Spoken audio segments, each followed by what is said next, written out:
Assalamualaikum, selamat pagi kepada anda semua. Saya Hafiz Dawson. Dan saya Zahira Aziz. Seperti biasa setiap hari Sabtu 11.05 pagi di saluran berita RTM My Preview 123 dan TV1.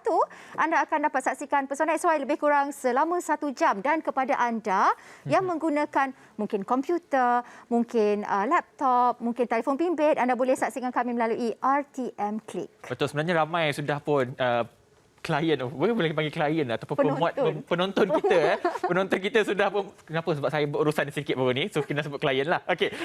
Disebabkan penonton kita ni sebenarnya dah ramai menggunakan aplikasi RTM Click ni sebab boleh tengok dekat mana-mana. Macam Zahira tadi dia pergi promote Pesona XY dekat cikgu-cikgu sekolah anak ada. Jadi tahniah Zahira kerana anak sudah memulakan sesi persekolahan dalam norma baru ini.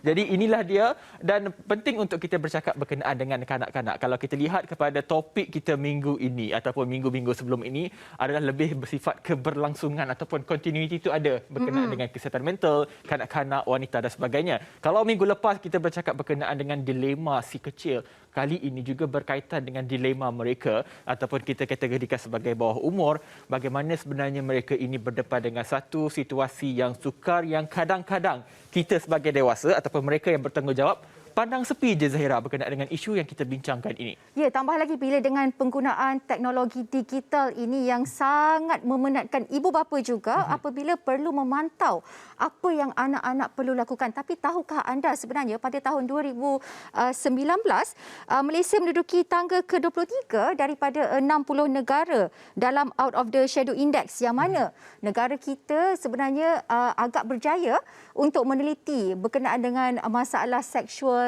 terhadap kanak-kanak di dunia sebenarnya. Betul. Bila Zahira sebut tentang pendigitalan dan sebagainya, kalau saya tanya akak-akak saya ataupun kawan-kawan saya yang sudah berada anak, mereka sering bandingkan bahawa zaman kita kanak-kanak dengan zaman sekarang kanak-kanak cukup berbeza. Sebab sekarang mereka ini all the time, sepanjang masa dengan tablet, dengan handphone, kadang-kadang ibu bapa ni dah tak terkawal ataupun tak terpandang dah. Anak-anak berpegang kepada satu yang kita panggil sebagai kitab ini yang tak nak lepas langsung, Zahira. Makan pun tak nak makan pun tak apa. Makan sambil tu main handphone, masih lagi main game, masih lagi WhatsApp. Itu yang paling saya risaukan bila anak-anak kecil diberikan kebebasan untuk menggunakan gadget ataupun telefon bimbit dan tanpa kita tak kenal siapa-siapa yang mereka bualkan, nanti tiba-tiba jadi benda hal lain. Jadi inilah yang kita akan cuba bincangkan, kita akan rungkaikan bersama dengan tetamu-tetamu yang kami bawakan kepada anda. Jadi kalau anda yang sedang menyaksikan kami ketika ini, pastikan selama lebih kurang 1 jam ini terus berada di depan TV, terus menonton kami dapatkan ilmu-ilmu yang bermanfaat daripada perkongsian kami pada minggu ini. Betul. Untuk itu kita saksikan dulu sedikit bikisan untuk anda untuk kita bawakan kepada anda topik minggu ini. Menarik dalam Pesona XY minggu ini. Gadget kini menjadi teman setia anak-anak. Apakah langkah keselamatan dan perlindungan supaya anak-anak tidak terjebak dengan buli cyber atau jenayah seksual dalam talian? Dan jika tidak dibendung, apa ancaman dan risiko yang bakal dihadapi kanak-kanak dan remaja? Penampilan khas dalam segmen Expose bersama Farisha Iris. Apakah cinta atau tidak suka? Jangan rahasiakan jika ada rasa cinta. Kau buat aku asyik. Baik, itu dia antara topik menarik yang kita bawakan minggu ini. Eksploitasi bawah umur diakhiri dengan penyanyi kita si kecil Molek Hello. Kejap kita hello untuk kita bincangkan berkenaan perkara itu. Tapi hari ini anda saksikan berkenaan dengan topik penting kita bawakan pada hari ini, eksploitasi bawah umur. Terkait juga dengan minggu lepas berkenaan dengan dilema si kecil yang mengalami kemurungan dan sebagainya. Juga disebabkan antara isu yang kita bawakan hari ini, Zahira. Kita ada tetamu, seorang lelaki di studio. Saya elok bagi Zahira perkenalkan. Wah, seorang lelaki saya perkenalkan ya. Okey, bersama dengan kami di studio pada pagi ini ialah Tuan Kamal Afandi Hashim, iaitu penganalisis jenayah yang tidak asing lagi, saya pasti. Kalau saya sebut nama dia, mesti anda semua kenal. Ada yang komen dekat Facebook saya, wah, Tuan Kamal datang. Betapa gembiranya mereka sebab ada Tuan Kamal dalam Pesona XY hari ini. Ya ke? Selamat datang, terima kasih. Alhamdulillah. Mungkin bukan sebab rupa lah, tapi sebab cakap kot. InsyaAllah. Baik, kita ada seorang lagi tetamu dan juga sebenarnya dua lagi tetamu. Okey, saya nak bagi pantun sikit lah dekat tetamu kita yang kedua ini. dari Selangor ke negeri Kelantan singgah di Bentong untuk siaran. Okey, kita perkenalkan kepada anda semua ACP Siti Khamsiah Hassan, Ketua Penolong Pengarah Bahagian Siasatan Seksual Wanita dan Kanak-kanak di 11 JSJ Bukit Aman. Assalamualaikum Puan. Waalaikumsalam Ya. warahmatullahi wabarakatuh. Saya difahamkan dari Selangor ke negeri Kelantan singgah di Bentong semata-mata untuk Pesona XY. Terima kasih kepada Puan atas komitmen yang diberikan. Dan seorang lagi tetamu kita perkenalkan Puan Wan Noraidah Wan Muhammad Zain, Pengarah Bahagian Kanak-kanak Jabatan Kebajikan Masyarakat. Assalamualaikum Puan. Waalaikumsalam, Hafiz dan Zahira, apa khabar? Sihat, Alhamdulillah. Okey, saya mengharapkan kedua-duanya dalam keadaan baik dan juga Tuan Kamal sudah pun bersedia. Saya rasa saya nak mulakan terlebih dahulu dengan Tuan Kamal yang berada di studio ini untuk kita beri gambaran kepada semua tentang soal eksploitasi bawah umur ini. Kalau kita lihat Tuan Kamal pengalamannya dalam bidang pengenalan jenayah ini bukannya pendek daripada saya sekecil-kecil manusia sampailah setinggi-tinggi sekarang ini. Oh ya. Mungkin untuk awal ini kita ingin bercakap tentang eksploitasi bawah umur. Sebenarnya bila ia bermula dan menjadi lebih parah dalam negara kita, Tuan Kamal? Okey, yang pertama kita kena faham maksud eksploitasi itu. Eksploitasi ini ialah apabila kita menggunakan sesuatu atau seseorang, kalau dalam konteks ini seseorang lah, untuk kepuasan, untuk keuntungan, matlamat peribadi, maka kita exploit dia. Itu nama eksploitasi lah. Jadi ambil kesempatan misalnya kan, juga bagi kepentingan kita misalnya, ini namanya eksploitasi. Contoh-contoh dia kita bagi mudahlah. Kita pernah tengok kan kat pasar malam ada budak yang mengemis apa semua, itu namanya eksploitasi. Kita tengok yang tu lari daripada rumah kemudian dipengaruhi misalnya, itu eksploitasi. Dalam konteks yang besar lah, jalur yang besar ni. Kanak-kanak merujuk kepada peringkat umur lah yang kita katakan. Kalau kat sini kita akan katakan bawah 18 tahun tu, 18 tahun dan ke bawah, makanya kalau dia mereka ni sering juga dieksploitasi, terutama yang peringkat daripada tahap 2 persekolahan tu membawa kepada menengah. Itu yang selalunya eksploitasi. Jadi kita boleh cakap juga eksploitasi ni macam saya buat sejenis permainan yang anda merasa seronok main, kemudian kita pun ada kebergantungan padanya, ketagihan padanya pun dalam eksploitasi. Okay. Tetapi kerangka yang kita cakap ni adalah eksploitasi sama ada dalam bentuk buruh-buruh paksa. Kemudian penghambaan kanak-kanak. Kemudian kita cakap penyeludupan ataupun pemerdagangan manusia. Bahkan eksploitasi dalam bentuk child soldier. Okay. Askar tentera kanak-kanak. Ini dalam kerangka yang disebut dalam peringkat dunia lah. Maknanya luaslah sebenarnya eksploitasi ni. Cuma hari ini kita akan memfokuskan berkenaan dengan jenayah seksual ataupun buli cyber juga yang kita cuba bawakan kepada anda. Dan saya juga nak bertanyakan satu soalan ni kepada ACP Siti Khamsiah Hassan, yang mana kadang-kadang kita ni sebagai ibu bapa, kita lupa bahawa bila dah di zaman teknologi, semuanya di hujung jari. Kadang-kadang ibu bapa terlepas pandang. Jadi sebenarnya apa jenayah seksual ataupun buli cyber yang sering kali menjadi satu isu tetapi ianya dipandang remeh ataupun dipandang ringan, Puan? Okey, terima kasih Zahira.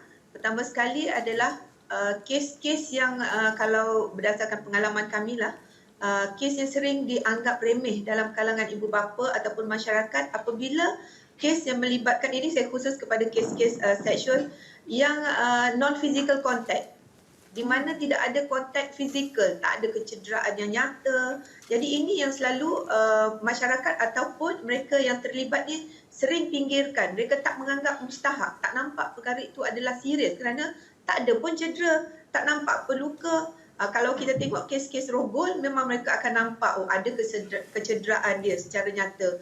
Kalau kes-kes yang melibatkan pergelutan dan sebagainya. Tetapi bagi kes-kes yang non-physical contact, tetapi dalam skop sexual assault, iaitu di mana kes-kes yang melibatkan seperti mesej, lucah, penghantaran komunikasi secara seksual dan sebagainya.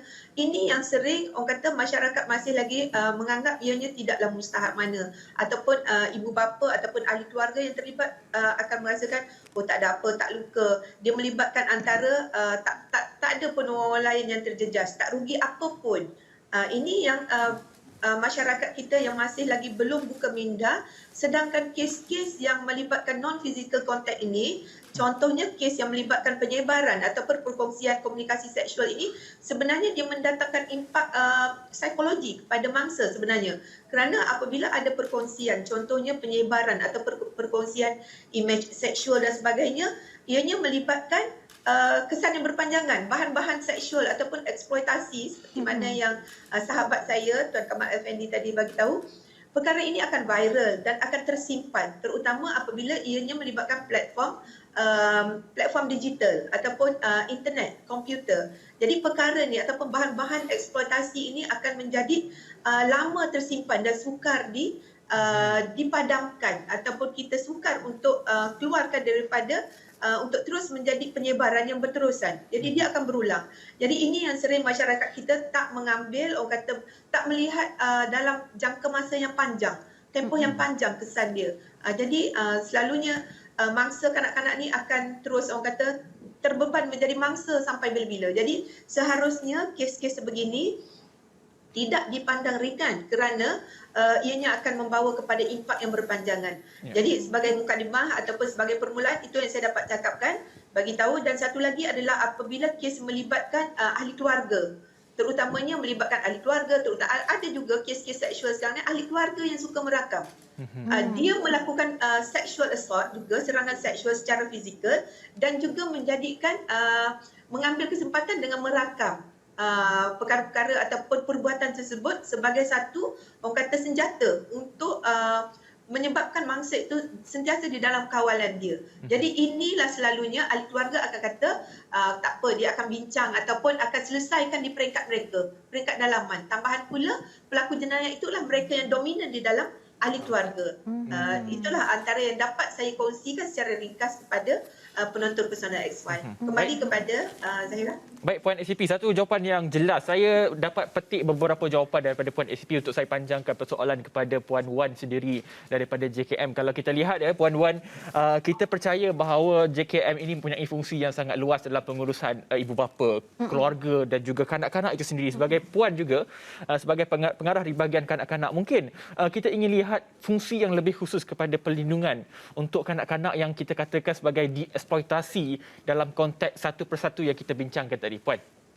Okey, terima kasih Hafiz ya.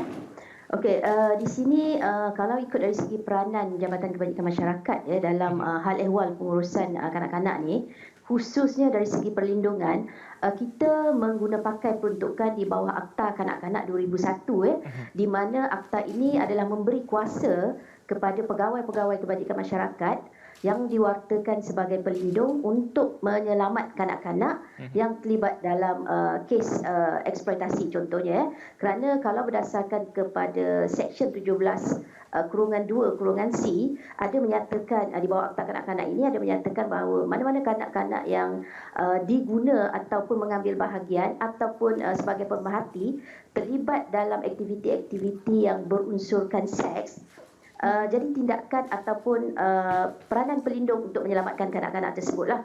Jadi perkara-perkara berkaitan dengan tingkah laku seperti ini, contohnya eksploitasi seks daripada pihak-pihak yang tidak bertanggungjawab terhadap kanak-kanak, jadi adalah menjadi tanggungjawab pelindung yang telah diwartakan di bawah Akta Kanak-Kanak 2001 untuk menyelamatkan kanak-kanak tersebut. Jadi kita di peringkat Jabatan Kebajikan Masyarakat sentiasa bekerjasama dengan PDRM dalam urusan untuk memberi perlindungan kepada kanak-kanak supaya mereka tidak diseret ke lebih serius lagi dalam isu-isu eksploitasi ini. Dan juga di peringkat jabatan kita juga berperanan untuk melindungi kanak-kanak tersebut secara melalui perintah sementara, di mana kita mendapatkan perintah sementara ini daripada pihak mahkamah. Jadi sekiranya kanak-kanak ini mempunyai keluarga, kita akan menghubungi keluarga dan juga kita akan berbincang bersama dengan keluarga sebab kita juga ada dari segi perkhidmatan kaunseling yang diberikan kepada anak-anak ataupun kanak-kanak yang terlibat ataupun terdedah ataupun mengambil bahagian dalam aktiviti-aktiviti seperti yang dinyatakan oleh Tuan Kamal dan juga ACP Siti Kamsiah tadilah. Itu Hafiz. Tapi kalau kita dengar tadi penjelasan daripada Puan ACP juga dan juga daripada Puan Wan Nuraidah sendiri kan, perlindungan yang sepatutnya diberikan kepada kanak-kanak, anak-anak, wanita dan kanak-kanak ini sendiri kan.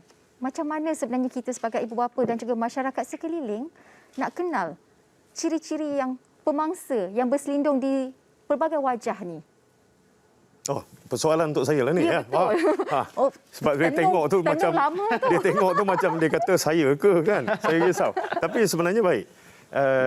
Nombor satu, kita tak tahu penjenayah ni dia tak ada rupa. Dia kena tahu. Penjenayah dia tak ada uniform, tak ada seragam. Kalau pakai macam Hafiz Dawson, bermakna inilah penjenayahnya. Kalau macam Kamal Effendi, maka dia malaikat. Tak. Ya. Penjenayah datang dalam berbagai bentuk, dalam berbagai warna.